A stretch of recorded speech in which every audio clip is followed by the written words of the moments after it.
In this tutorial, I'm going to show you how to delete apps downloaded from Microsoft Store on Windows 11 or 10 computers.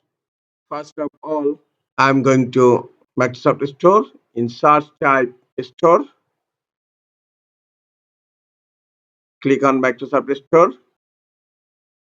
Here, I'm going to download and install VLC Media Player.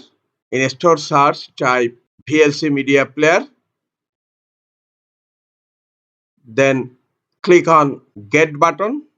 Now VLC Media Player is downloading and installing on my Windows 11 computer.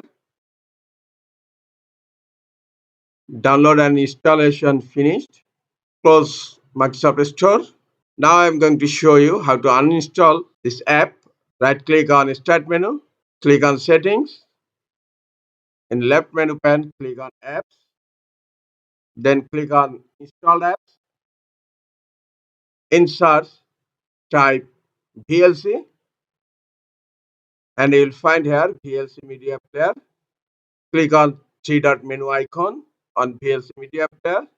Then click on Uninstall. Click on Uninstall button again and VLC Media Player is uninstalling and uninstallation is finished. That's it. This is the easiest way to uninstall apps downloaded from Microsoft Store on Windows 10 or 11 computers.